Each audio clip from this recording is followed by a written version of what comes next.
আর এখন এই এই এই মানে পচা সংস্কৃতি যে কত বিরক্ত করছে দিন দিন, যেখানে যাবেন সেখানেই ধুমধারাক্কা গান। আর গান শোনার মানুষের কিছু রুচি থাকে, কিছু গান ছিল না শুনলে তাও কিছুটা ভালো লাগে, তাই না? এমন কেউ নাই যে গান কানে যায় নাই, আছে না? এমন কোনো মানুষ নাই যে গান আসলে কখনো কানে যায় নাই। কানে যাবে সবাই, কারণ সবাই তো ওপেনলি শোনে। কিছু কিছু গানের অ্যাটলিস্ট কিছু মান আছে, মানে শুনলে মনে হয় যেন ঠিক আছে গান হচ্ছে, যদিও ওটা হারাম। এখন যেগুলো প্লে হয় দেখবেন, এমন কিছু মিউজিক, এমন কিছু ধুমধারাক্কা, গানের কোনো জাতি না। শয়তান যে নাচছে ওর পাশে, কোনো কোনো কোনো কি বলবো আসলে, কোনো সন্দেহ নাই ওর পাশে শয়তান নাচছে। এমন এমন সাউন্ড, আর যদি যা বলেন ভাই সাউন্ডটা একটু কমায় দেন, পাশে আলেম আছে বা মসজিদ আছে বা নামাজ হচ্ছে, আরো জোরে দিবে সাউন্ড। এদেরকে সামাজিকভাবে প্রতিহত করা দরকার।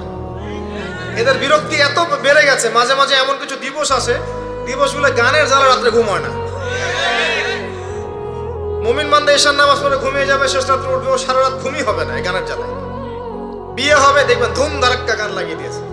একদম একটা ফ্ল্যাটের মধ্যে 10টা পরিবার আছে, ওর কোনো খেয়ালই নাই, ও একাই পরিবার, ছাদের উপর যাবে ধুম ধারাক্কা গান বাজাবে, মাশাআল্লাহ এই বরকত নিয়ে জীবন শুরু করছে। এই অভিশাপ নিয়ে জীবন শুরু করলে বৈবাহিক জীবন সুখী হবে? শয়তানের আনুগত্য দিয়ে জীবন শুরু করেছে দেখবেন। আবার এমন সময় অনেক কিছু কনসার্ট হয় দেখবেন, স্টেজে এমন ভাবে নাচানাচি করে মনে শুয়োর আর বারণ নাচছে। হ্যাঁ, হাদিসে এই শব্দ এসেছে, আমার উপর রাগ করবেন না। নবী সাল্লাল্লাহু আলাইহি ওয়াসাল্লাম বলেছেন, যারা এই উম্মতের মধ্যে মাদককে হালাল করে নিবে, বাদ্যযন্ত্রকে হালাল করে নিবে, এবং যারা নর্তকী নাচাবে এবং মিউজিক্যাল ইনস্ট্রুমেন্টের সাথে এদের গভীর সম্পর্ক থাকবে, একদিন সকালে আল্লাহ পাক এদেরকে বানর আর শুয়োর বানিয়ে দিবেন। একদম টাটকা হাদিস, আখিরুজ্জামানের হাদিস। পড়ে দেখেন, আলেমন আমাকে জিজ্ঞাসা করেন হাদিসটা না থাকলে আমার নাম বদলাই ফেলাম। এই হাদিসও আছে। এটা কি ফিজিক্যালি হবে? আমার কাছে মনে হয় না ফিজিক্যালি হবে, আল্লাহু আলাম, আল্লাহ ভালো জানেন। আমার কাছে মনে হয় না যে ফিজিক্যালি হয়তো বা হবে না, ইন্টারনালি তারা বানর আর শুয়োরের মতো হয়ে গেছে, আমার কাছে তাই মনে হয়। ভিতর থেকে স্বভাবগতভাবে দেখবেন বানর আর শুয়োরের মতো করছে। তো কি করবেন? এখানে ঈমান নিয়ে আপনি চলবেন কি? নূর কি জিনিস বোঝাতে গিয়ে আপনাকে এই কথাগুলো বললাম। আপনি 10টা দিন ইতিকাফ করে তারপরে এই পরিবেশে যান, আপনি আল্লাহর নূর নিজেই বুঝতে পারবেন, আল্লাহর নূর কি জিনিস, আধ্যাত্মিকত্ব কি জিনিস। আপনার কাছে এগুলো ভালো লাগবে না, আপনার মন, আপনার কান শুনতে চাইবে না, আপনার চোখ দেখতে চাইবে না। আর এগুলোতে থাকতে থাকতে থাকতে থাকতে যদি এগুলোকে স্বাভাবিক মনে হয়, তাহলে বুঝবেন আপনার কলবে নূরের ছিটা ফোটাও নাই, কলব আগেই মনে শেষ হয়ে গেছে। এখন আমাদের কলব এই অবস্থায় আছে। আমাদের চারপাশে এগুলো দেখছি না, গান বাজনা, বাদ্যযন্ত্র, মাদক, বেহায়াপনা, অশ্লীলতা, বেপরদামি, পর্নোগ্রাফি, ব্লু ফিল্ম, সব তো দেখছি নিত্যদিন, প্রতিদিন দেখছি। এগুলো দেখে যেহেতু আমাদের মনের মধ্যে কোনো রিয়াকশন আসে না, বুঝতে হবে মন কিন্তু নাই, dead. We are living with a dead heart. আমরা একটা মৃত হৃদয় নিয়ে ঘুরছি আর কি, আর কিছু না। এখন এই হৃদয়ে ঝাঁকিয়ে দিবে কিভাবে? এই অবস্থায় মৌত আসলে কি হবে? মৌতের কষ্ট খুব বেশি হবে। মৃত মৃত কলব অবস্থায় যদি মৌত চলে আসে, তাহলে মৃত্যুর যন্ত্রণাটা খুবই কঠিন হবে। কত কঠিন হবে আমি একটা হাদিস দিয়ে বোঝাচ্ছি। আমি এই হাদিসের নাম্বার এখন বলতে পারছি না, অনেকদিন আগে হাদিসটা পড়েছি, বাট আমি হাদিসটা পড়েছি। এবং যদি কেউ দলিল চান আমি আপনাকে প্রাইভেটলি দিতে পারবো ইনশাআল্লাহ। কোনো একজন নবী আল্লাহকে বলেছিলেন যে আমি বারজাখের মানুষের সাথে যোগাযোগ করতে চাই। কেমন আছে বারজাখের, বারজাখ বোঝেন তো, পরকালে বারজাখের মানুষ কিরকম আযাব, কিরকম শাস্তি ভোগ করছে, আল্লাহ আমি একটু দেখতে চাই। একজন ব্যক্তি, মেবি উনি মুসা আলাইহিস সালামের যুগের বা ঈসা আলাইহিস সালামের যুগের, আমার ঠিক মনে পড়ছে না, এর দুজনে একজন হতে পারেন। আল্লাহ পাক দেখালেন একজনকে যে এই যে এই ব্যক্তি খুবই রুগ্ন, ক্লান্ত, মানে দেখে মনে হচ্ছে তিনি খুবই পেরেশানির মধ্যে আছে। তাকে নবী জিজ্ঞাসা করছেন, একজন নবী জিজ্ঞাসা করছেন, তুমি কি অবস্থায় আছো, কেমন আছো? সে বলছে যে আমার মৌত হয়েছে আজকে থেকে 1000 বছর আগে। আমার মৌত হয়েছে আজকে থেকে 1000 বছর আগে, এখন পর্যন্ত মৌতের যন্ত্রণা আমার যায় নাই।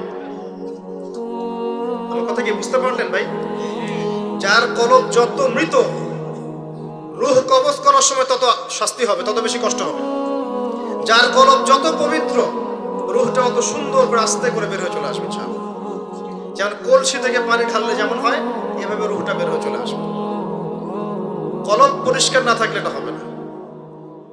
এগুলো আধ্যাত্মিক মারেফতি কথা নয়, কিন্তু বিষয়টা এই যে আমরা অনেকে আবার এগুলোকে বানিয়ে দিয়েছি পীর মুর্দি, তাই না? এবং নেগলেক্ট করি যেগুলো পীর মুর্দি বয়ান করবেন না, এসব পীর মুর্দি বলে বিষয়টা না। বিষয়টা হচ্ছে আত্মশুদ্ধি। আর একজন পীর যদি একজন মানুষকে আত্মশুদ্ধির পথে নিয়ে যেতে পারেন, বিষয়টা কখনো খারাপ করে দেখার কিছু নাই। একজন মানুষ যদি আরেকজন মানুষকে আত্মশুদ্ধির পথে নিয়ে যেতে পারেন, এটাকে খারাপ করে দেখার কিছু নাই। হ্যাঁ, এগুলোর নামে আমরা অনেক কিছু তৈরি করেছি যেগুলোর হয়তো অস্তিত্ব নাই। এটার নামে আমরা অনেক কিছু তৈরি করেছি, নিজেরা বানিয়ে নিয়েছি। এগুলো হয়তো আপনি বলতে পারেন যে হ্যাঁ এগুলো সুন্নাহসম্মত হচ্ছে না ইত্যাদি, কিন্তু আত্মশুদ্ধির এই প্রক্রিয়াটাকে আপনি ডিসকারেজ করতে পারেন না। আর আত্মশুদ্ধি আল্লাহওয়ালা মানুষের কাছে না আসলে হবে না। আত্মশুদ্ধির এই বিষয়গুলো এই কিছু কাজ করা এবং কিছু কাজ বর্জনের সাথে জড়িত আছে। আবারও বলছি, এই বিষয়গুলোতে জড়িত থাকলে আপনি আত্মশুদ্ধি পাবেন না। যেমন মাদক, পর্নোগ্রাফি, হারাম মেয়ের সাথে জেনার সম্পর্ক, হারাম বান্ধবী, হারাম অ্যাফেয়ার্স, সুদের সাথে সম্পৃক্ত থাকলে, মনে রিয়া থাকলে, অহংকার থাকলে, গীবত তহমত করলে, এই ধরনের কাজ, বেপরদামি বেহায়াপনার মতো থাকলে, মিউজিকের সাথে থাকলে, জুয়ার সাথে থাকলে, বা এই দুনিয়ার জীবনটাকে খেলতামাশার মতো গ্রহণ করেছেন, আল্লাহর হুকুম আহকামে পরোয়া করছেন না, আজকের দিনটা এনজয় করে নিন, কালকের কি পাতা, এমন আকীদা আদর্শ যারা বিশ্বাসী, এদের মনের মধ্যে আত্মশুদ্ধি আসবে না। আল্লাহ পাক আমাদের সবার কলবগুলোকে পরিষ্কার করুন, পরিপূর্ণরূপে আত্মশুদ্ধি অর্জন করার তৌফিক দান করুন, এবং যে কাজগুলো করলে আল্লাহ পাক আমাদের কলবে আল্লাহ নূর দান করবেন, সেগুলো বেশি বেশি করার তৌফিক আল্লাহ পাক দান করুন। একটা এক্সাম্পল দেই, অন্য জায়গায় যাচ্ছি। দেখেন, ইবলিস কি কম জ্ঞানী ছিল? সে কি কম ইবাদত করেছে আল্লাহর? ইবাদতের ক্ষেত্রে, জ্ঞানের ক্ষেত্রে সে তো অতুলনীয় হয়ে আছে। প্রচুর ইবাদত করেছে, প্রচুর জ্ঞানী। এই মহাবিশ্ব সম্পর্কেও জ্ঞান আছে না? তার প্রচুর জ্ঞান আছে। কি কারণে সে চিরস্থায়ী জাহান্নামী হলো? একটা আদেশ লঙ্ঘন করেছে। এই তো একটা আদেশ তো আদম আলাইহিস সালামও লঙ্ঘন করেছে। তাকে বলা হয়েছে গাছের কাছে যেও না, আমাদের পিতা ভুল করে গাছের কাছে চলে গেছে। এটাও তো একটা অন্যায়, তাই নয় কি? এটা তো আল্লাহর আদেশকে লঙ্ঘন করা হলো। আদম আলাইহিস সালাম তওবা করে ফিরে এসেছেন, বলেছেন রব্বানা যালামনা আনফুসানা ওয়া ইল্লাম তাগফির লানা ওয়া তারহামনা লানাকুনান্না মিনাল খাসিরিন। এটা আদম সন্তানের স্বভাব, ভুল করবে, তওবা করে ফিরে আসবে। কিন্তু ইবলিস সে তওবা করে ফিরে আসেনি, বরং আবা ওয়াস্তাকবারা, সে অবাধ্য হয়েছে, অহংকার করেছে। খালাকতানি মিন নার ওয়া খালাকতাহু মিন তিন। এই যে অন্যকে ছোট করা, তুচ্ছ করা, আল্লাহর আদেশকে অস্বীকার করা, অহংকার করা, এই অহংকারের কারণে তার সমস্ত ইলম এবং আমল সব ধ্বংস হয়ে গেছে। এখন যদি আমরা অনেক ইলম আমল করি, মনে অহংকার থাকে, আত্মশুদ্ধি অর্জন হবে? আত্মশুদ্ধি সবচেয়ে ইম্পর্টেন্ট জিনিস। আমি একটা বই সাজেস্ট করছি, বইটা আমি পড়ছি, কিন্তু আমার পড়ার পরে আমার আসলে পিপাসা মেটেনি এখনো। এই টপিকের আরো বেশ কিছু বই আমি সংগ্রহ করার চেষ্টা করছি ইনশাআল্লাহ তাআলা। আগামীতে আমি এই টপিকে, শুধু এই টপিকেই আলাদা স্বতন্ত্র একটা লেকচার দিব ইনশাআল্লাহ তাআলা। আল্লামা তাকি উসমানী হাফিজাহুল্লাহ, তার একটা বই আছে আত্মশুদ্ধি ও তাসাউফ। বইটা পড়েন। বইটা পড়লে আপনার কাছে মনে হবে যে বইটা আপনার জন্য লেখা হয়েছে। বইটা পড়ছিলাম আর মনে হচ্ছিল যে বইটা আমার জন্যই লেখা হয়েছে। মনে হয় বইটার প্রতিটা ওয়ার্ড আমাকেই বলা হচ্ছে। মন দিয়ে পড়েন আর পড়াশোনার অভ্যাস করেন। একদিন লেকচার শুনলেন 1 ঘন্টা 1.5 ঘন্টা, এটা আপনার জীবন পরিবর্তনের জন্য যথেষ্ট নাও হতে পারে। হ্যাঁ, যদি আল্লাহওয়ালা তেমন মানুষ হন হয়তো বা হবে। আমাদের মতো মানুষের লেকচারে 1 ঘন্টা 1.5 ঘন্টা লেকচার শুনেও আপনার জীবন পরিবর্তন না হওয়ার সম্ভাবনাই বেশি। কথা তাসির হয় তখনই যখন বক্তার মধ্যে ইখলাস থাকে, দ্বীনের প্রতি মহব্বত থাকে, আল্লাহর দ্বীন, আল্লাহর জমিনে প্রতিষ্ঠার মানসিক চেষ্টা থাকে, মনের দরদ থাকে। जो बात दिल से निकलती है दिल पे असर करती है, একটা কথা আছে না? যে কথাগুলো দিল থেকে বের হয় সেগুলো মানুষের দিলের মধ্যে কি হয়? আসার করে। তো এখন এরকম মানুষের সংখ্যাই বা কত? আর আমরা যে জ্ঞান এবং আমল করি তাতে বুঝতেই পারছি যে আমাদের তারা কি হতে পারে। তারপরেও আলহামদুলিল্লাহ কিছু মানুষের উপকার হচ্ছে, এটাই আলহামদুলিল্লাহ। তবে আমরা যথেষ্ট নই। আমরা আল্লাহর কাছে দোয়া করি আল্লাহ পাক এমন মানুষদেরকে এইসব চেয়ারে নিয়ে আসুন যাদের কথায় পুরো সমাজ পরিবর্তন হবে ইনশাআল্লাহ, এবং আল্লাহ পাক আমাদের সন্তানদেরকে যেন ওইভাবে বড় করার তৌফিক দান করেন, আমিন। প্রথম কথা বলছি, দেখেন, আত্মশুদ্ধি, মনের নিয়াত, ইখলাস, এটা সবচেয়ে ইম্পর্টেন্ট জিনিস। এটা ছিল না বলেই ওই তিন ব্যক্তি কোথায় গেছে? জাহান্নামে। শহীদ হয়েছে জাহান্নামে, দান করেছে জাহান্নামে, আলেম হয়েছে জাহান্নামে। এটা সেই হাদিস যেটা বড় করার তৌফিক দান করেন, আমিন। প্রথম কথা বলছি, দেখেন, আত্মশুদ্ধি, মনের নিয়াত, ইখলাস, এটা সবচেয়ে ইম্পর্টেন্ট জিনিস। এটা ছিল না বলেই ওই তিন ব্যক্তি কোথায় গেছে? জাহান্নামে। শহীদ হয়েছে জাহান্নামে, দান করেছে জাহান্নামে, আলেম হয়েছে জাহান্নামে। এটা সেই হাদিস যেটা বর্ণনা করতে আবু হুরায়রা রাদিয়াল্লাহু আনহু অজ্ঞান হয়ে পড়ে যেতেন। প্রথম যেটা সমস্যা ছিল, এদিকে মনোযোগ দেন, আমরা শেষ করে দেব, গুছিয়ে নেব। প্রথম সমস্যাটা কি বলেছিলাম? শিরক। এই শিরকটা প্রত্যেকটা সেক্টরে আছে না? ব্যক্তি, পরিবার, সমাজ, রাষ্ট্রে আছে না? একই সুন্নাহ। ওই যে আইয়ামে জাহিলিয়াতের শিরক এখনকার বিশ্বে আছে না? আছে। তাহলে এখনকার বিশ্বেও কি কিছু তাওহীদপন্থী মানুষের প্রয়োজন আছে না? আছে। দ্বিতীয় সমস্যা সুদ। ওই সমস্যাটা এখনকার বিশ্বে নাই? এখনকার ব্যক্তি জীবনে দেখেন সুদ খায় না, পরিবার সুদখোর না, সমাজে সুদের কারবার নাই, সুদী এনজিওর সয়লাভ আছে না? আছে না? ছোট্ট ছোট্ট গ্রাম বাদ পড়েছে সুদ থেকে, টপ টু বটম কোনো গ্রাম বাদ পড়েছে? পড়ে নাই। বৈশ্বিক ক্ষেত্রে সুদী ব্যাংকিং সিস্টেম নাই, এবং এগুলোর সাথে আমরা জড়িত নই কি? আর নবী সাল্লাল্লাহু আলাইহি ওয়াসাল্লাম কি বলেন নাই, চার শ্রেণীর মানুষকে আমি লানত করলাম, যে খায় সুদ, যে সুদ দেয়, যে সাক্ষী থাকে, আর যে লেখে। চার শ্রেণীকেই তিনি লানত করেছেন। নবীর অভিশাপ নিয়ে কেউ হাউজে কাউসারের পানি পাবে? নবী সাল্লাল্লাহু আলাইহি ওয়াসাল্লামের অভিশাপ নিয়ে কেউ কবরে উত্তর দিতে পারবে? সত্যি তাই মনে হয় আপনাদের? আর নবী যাদেরকে অভিশাপ করবেন তাদের জন্য কি নবী সুপারিশ করে জান্নাতে নিয়ে যাবেন? এত সহজ না, এত সহজ না। নবীর লানত কি জিনিস এটা আমরা পরকালে বুঝতে পারবো। আমল করেছে, আমল, শোনেন, আমল করেছে, অনেক নেক আমল করেছে, কিন্তু আমলগুলোর মধ্যে বেদাত ছিল। কি ছিল? মানে সুন্নতকে পরিবর্তন করে নতুন আমল দিয়ে প্রতিস্থাপন করেছে, কিন্তু আমল করেছে। এই বেদাতিরা যখন হাউজে কাউসারের পানি খেতে যাবে, একটা পর্দা পড়ে যাবে, আর নবী সাল্লাল্লাহু আলাইহি ওয়াসাল্লামকে বলা হবে, নবীজি বলবেন যে ইন্নাহুম মিন্নি, তারা তো আমার উম্মত, কেন পর্দা পড়ে গেল? তাকে বলা হবে ইন্নাকা লা তাদরি মা আহদাসা বা'দাক, হে নবী, আপনি জানেন না আপনার মৃত্যুর পরে আপনার দিনকে কেমন করে বিকৃত করেছে। তখন নবীজি বলবেন সুহকান সুহকান লিমান গায়্যারা বা'দি, দূর হও, দূর হও, যারা আমার পরে দিনকে পরিবর্তন করেছো, বেদাত করেছো।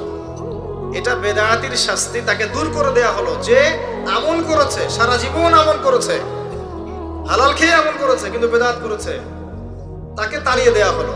আর যে সুদ খাচ্ছে তাকে কি করা হবে? ভাবেন, একজন মানুষ যদি, আমার কথা শোনেন, একজন মানুষ যদি তার মায়ের সাথে জেনা করে, আপনি কি করবেন তাকে? মনে করেন কালকে উঠে দেখলেন আপনার এই গ্রামে 10 জন মানুষ পাওয়া গেছে, আজকে রাত্রে নাউজুবিল্লাহ তারা মায়ের সাথে, কথাটা বলতে আমার খারাপ লাগছে, তারা মায়ের সাথে খারাপ কাজ করেছে আজকে রাতে। কালকে সকালে এই 10 জনের যদি দোষ প্রকাশ হয়, আপনি কি করবেন? কি করবেন? ফুলের মালা দিবেন? বড় বড় সুন্দর সুন্দর চেয়ার দিবেন, না বড় বড় অফিস করে দিবেন? কোটটাই পরিয়ে বসিয়ে দিবেন? সুদের মধ্য দিয়ে আমরা তাই করছি। নবী সাল্লাল্লাহু আলাইহি ওয়াসাল্লাম বলেছেন 73টা পাপের শাখা আছে, তার সবচেয়ে নিম্ন শাখা কি? আপনারা বলেন না, হাদিসটা তো আপনারা জানেন, বলেন সবচেয়ে নিম্ন শাখা কি? নিজের মায়ের সাথে। কোনো ব্যক্তি যদি এই কাজটা করে, আপনি তাকে কিভাবে দেখবেন? একজন ব্যক্তি যদি একাধিক বিয়ে করে, তাকেই তো দেখতে পারেন না। একজন ব্যক্তি যদি ধর্ষণ করে, তো ধর্ষকের শাস্তি আছে না? ধর্ষককে কি সমাজে মানুষ ভালো চোখে দেখে না ঘৃণা করে? এমনকি দেখা যায় যে মজলুম মেয়েটার উপর অত্যাচার করা হয়েছে, ওরই তো সারা জীবন বিয়ে হয় না, এমন হয় না? কত বড় ফলাফল সমাজে বয়ে নিয়ে আসে, তাই না? এখন একজন ব্যক্তি যদি মায়ের সাথে জেনা করে, আপনি তাকে কি করতে চাইবেন? নবীজি বলেছেন সাল্লাল্লাহু আলাইহি ওয়াসাল্লাম, আপনার নবী, আপনারই নবী, যাকে কবরে দেখানো হবে আপনাকে, তিনি বলেছেন যে এর 73টা পাপ আছে রিবার, তার সবচেয়ে নিচের পাপ হচ্ছে নিজের মাকে বিয়ে করা। নবীর সাথে ডিল করেন, এখন আমার সাথে প্লিজ রাগ হবেন না।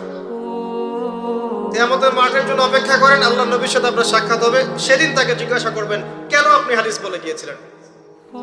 আপনি সমাজকে পিছিয়ে দিয়েছেন, অর্থনীতিকে পিছিয়ে দিয়েছেন, এই হাদিস কেন বলতে গেলেন? এটাই তো অর্থনীতির সমৃদ্ধির একমাত্র পথ পদ্ধতি, তাই না? রিবা, এই হচ্ছে রিবা। আর সবচেয়ে উঁচু শাখাটা কি তাহলে? এটা আপনি পাবেন সূরা বাকারায়। কোন সূরায়? আয়াত নাম্বার 279 থেকে শুরু করে পড়া শুরু করবেন, দেখবেন ওখানে আল্লাহ পাক বলেছেন, ইয়া আইয়ুহাল্লাযীনা আমানু, হে মুমিনগণ, ইত্তাকুল্লাহ, আল্লাহকে ভয় করো, ওয়া যারু মা বাকিয়া মিনার রিবা, সুদ ছেড়ে দাও, সুদ ছেড়ে দাও। আল্লাহ বলেন, ইল্লাম তাফআল, তোমরা যদি এটা না করো, ফাযযানু বিহারবিন মিনাল্লাহি ওয়া রাসূলিহি, তাহলে আল্লাহ এবং তার রাসূলের সাথে যুদ্ধের ঘোষণা শুনে রাখো। এটা সবচেয়ে উঁচু লেভেল। আল্লাহ এবং তার রাসূলের সাথে কারো যুদ্ধ হচ্ছে মনে করে, কথার কথা, আপনি কার পক্ষ নেবেন? এটা আমরা বলছি ঠিকই, আল্লাহ এবং তার রাসূলের সাথে যুদ্ধ হচ্ছে, কিছু মানুষ তার সাথে যুদ্ধ করছে।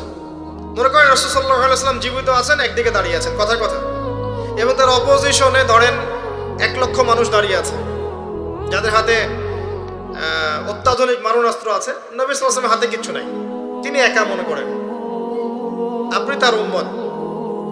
এখন আপনি এই যুদ্ধে কার পক্ষে দাঁড়াবেন? কথা বুঝতে পারছেন? আমরা এখন কার পক্ষে দাঁড়িয়ে আছি জানেন? ওই মানুষদের পক্ষে যারা অস্ত্রশস্ত্র নিয়ে নবীর এগেইনস্টে দাঁড়িয়ে আছে। আমাদের উচিত ছিল নবীর পক্ষে, আল্লাহর পক্ষে দাঁড়ানো। আমরা এই রিবার মধ্য দিয়ে তার বিপক্ষে দাঁড়িয়ে আছি। সূরা বাকারা পড়ে দেখেন, এটা আমার কথা না, একটা কথা বানিয়ে বলে নেই, একটা কথা এদিক ওদিক যাবে না ইনশাআল্লাহ। এটাই লেখা আছে কোরআনে, ওয়াইল্লাম তাফআলু ফাযযানু বিহারবিন মিনাল্লাহি ওয়া রাসূলিহি। যে কোনো আলেমকে জিজ্ঞাসা করেন, যে কোনো মাযহাবের, এই কথাই বলবেন, যদি সাহস থেকে থাকে, সৎ সাহস।